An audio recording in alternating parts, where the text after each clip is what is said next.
নমস্কার। আজকের একটা বিশেষ আলোচনা যে আমাদের বৈদিক জ্যোতিষশাস্ত্র অনুসারে তৃতীয়, ষষ্ঠ এবং একাদশ ঘর, এই যে তৃতীয়, ষষ্ঠ এবং একাদশ ঘর, একে সাধারণত আমরা উপচয় স্থান হিসাবে জানি।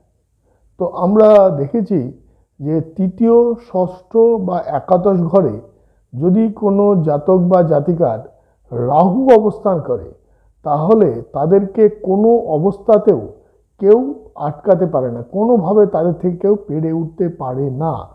এটা কেন হয়?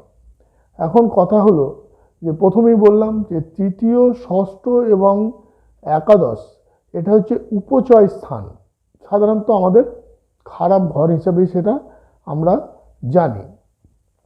রাহু হচ্ছে একটা ক্রূর গ্রহ, পাপ গ্রহ, ছায়া গ্রহ।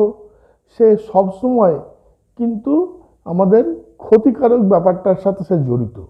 তো সেই উপচয় স্থানে অর্থাৎ তৃতীয়, ষষ্ঠ বা একাদশ স্থানে যদি রাহু অবস্থান করে, তাহলে তাহলে কিন্তু বিপরীত ফল ঘটে।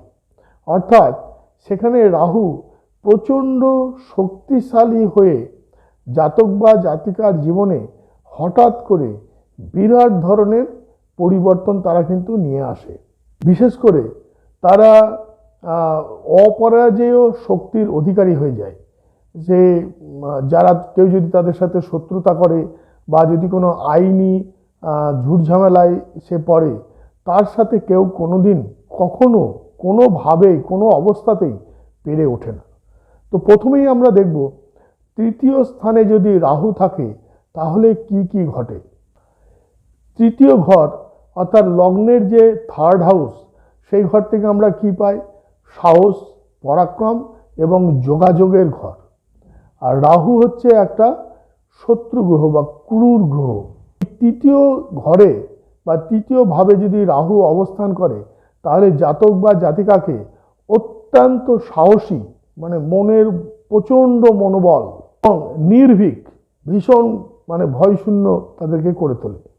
এরা জীবনে যে কোনো অবস্থায় যে কোনো ধরনের বড় ঝুঁকি নিতে পিছু পা হয় না। এরা কখনো বিপদের মুখেও পিছু হটে না। এদের ইচ্ছা শক্তি এত তীব্র হয় যে যে কোনো কঠিন পরিস্থিতিকে এরা সামলে নিয়ে এগিয়ে যেতে পারে এবং নিজের অনুকূলে নিয়ে আসতে পারে।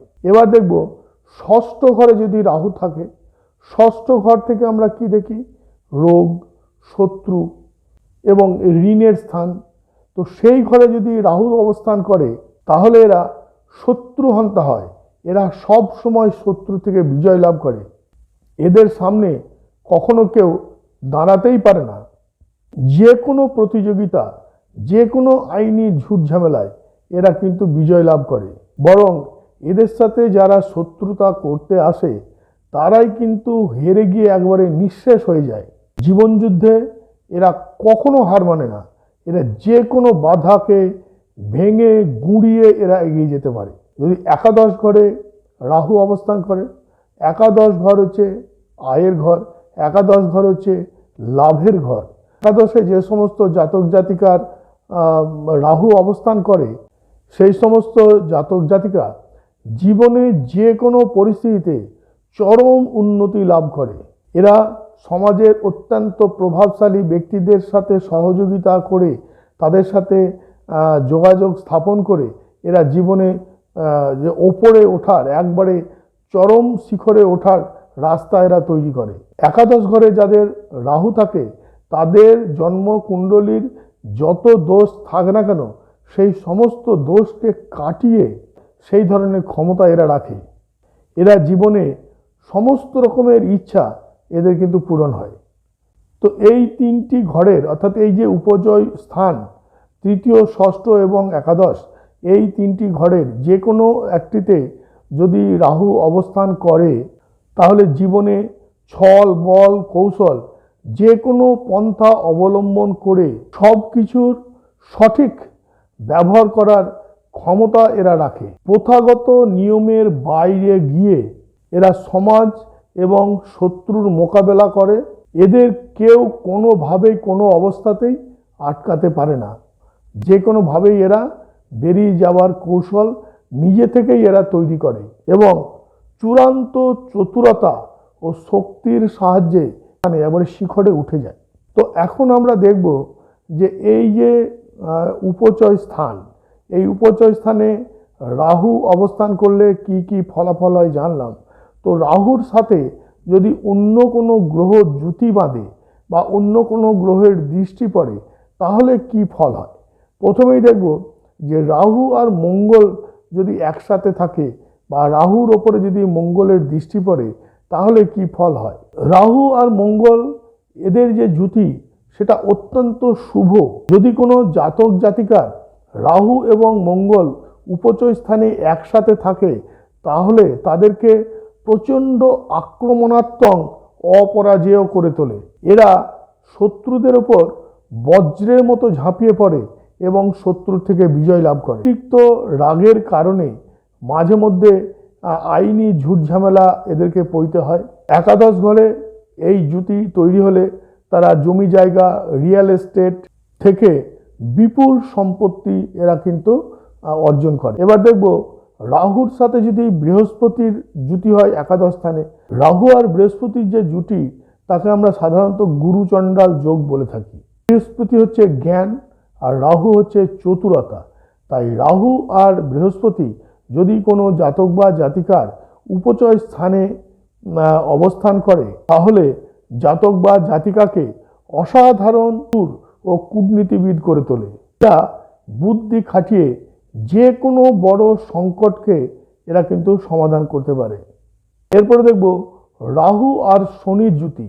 রাহু আর এই শনির যে জুতি তাকে বলা হয় সাপসুতো জুতি বা পিশাচ জুতি। কারণ রাহু এবং শনি উভয়ই হচ্ছে পাপ গ্রহ আর উপচয় স্থানে অর্থাৎ তৃতীয় ষষ্ঠ এবং একাদশ স্থানে এই দুটি গ্রহই কিন্তু প্রচণ্ড শক্তিশালী। যে সমস্ত জাতক জাতিকার উপচয় স্থানে রাহু বা শনির জুতি হয় তারা জীবনের প্রথম দিকে কিন্তু প্রচুর সংগ্রাম, প্রচুর বাধা বিপত্তির মধ্যে দিয়ে তাদের কাটাতে হয় এবং মোটামুটি মধ্য বয়সের পরে অর্থাৎ 40-এর কাছাকাছি বয়স হওয়ার পরে এরা কিন্তু বিশাল উন্নতি লাভ করে। বিশেষ করে রাজনীতিতে বা কোনো বড় ব্যবসা বা টেকনোলজির মাধ্যমে বা এই সমস্ত যে ক্ষেত্রগুলো রয়েছে সেই ক্ষেত্রে এরা বিপুল অর্থ অর্জন করতে পারে এবং মানে এত বড় জায়গায় পৌঁছায়, এত পয়সা এরা রোজগার করে যে এরা জীবনে কোনোদিন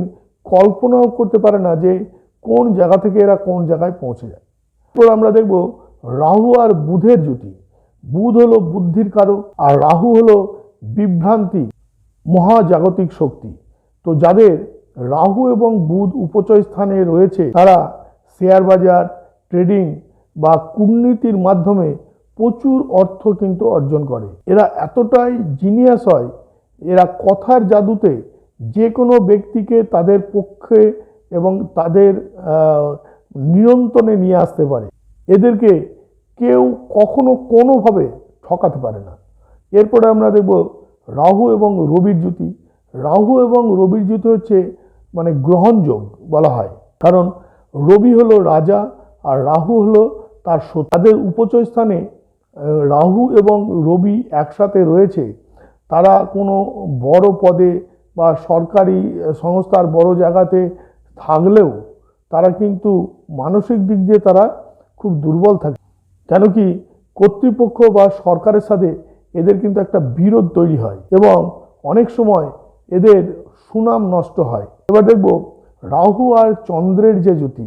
রাহু আর চন্দ্রের জুতিও কিন্তু অনেকটা গ্রহণযোগ্য। চন্দ্র হচ্ছে মনের কারক, রাহু হলো ছায়া গ্রহ। যদি উপচয় স্থানে চন্দ্র এবং রাহু একসাথে জুতি বাঁধে বা একসাথে অবস্থান করে সেক্ষেত্রে জাতক জাতিকাকে বাহ্যিক দিক থেকে জিতিয়ে দিলেও এরা মনের ভিতরে কিন্তু খুব দুর্বল থাকে। মানসিক দিক দিয়ে এরা কিন্তু একটু বিচলিত থাকে, তীব্র অশান্তি এবং উদ্বেগের মধ্যে থাকে। বাইরে শক্তিশালী হলেও ভিতরে এদের মধ্যে একটা একাকিত্বতা কাজ করে। এরপরে দেখব যে রাহু আর শুক্র যদি উপচয় স্থানে, বিশেষ করে যদি একাদশ স্থানে রাহু আর শুক্রের জুতি হয় সেই ক্ষেত্রে শুক্র কি, শুক্র হচ্ছে ভোগ বিলাস, আর রাহু হচ্ছে সীমাহীন ক্ষুধা। তো এই রাহু এবং শুক্রের যে জুতি, এতে কি হয়, ফ্যাশন জগৎ, গ্ল্যামারাস যে ওয়ার্ল্ড বা আধুনিক যে ব্যবসা, এর মাধ্যমে এরা প্রচুর প্রচুর সম্পত্তির অধিকারী এরা হয়, কোটি কোটি টাকা অর্জন করে এবং জীবনে যে কোনো ধরনের সুখ, সেই সুখের এরা অধিকারী হয়। এদের জীবনে কখনো কোনো অভাব আসে না। উপচয় স্থানে রাহু থাকলে তার ফল কি হয় এবং উপচয় স্থানে রাহুর সাথে অন্যান্য গ্রহর জুতি বেঁধে থাকলে তার কি ফল, সেটা নিয়ে আলোচনা করলাম। যাদের আমার অনুষ্ঠান ভালো লেগেছে তারা অবশ্যই আমাকে লাইক করবেন। যারা নতুন অনুষ্ঠান দেখছেন, পরবর্তী প্রত্যেকটা ভিডিও পেতে চান, তারা অবশ্যই সাবস্ক্রাইব করবেন। যাদের বিশেষ কিছু জানার আছে তারা অবশ্যই কমেন্ট বক্সে জানাবেন। সবাই খুব ভালো থাকবেন।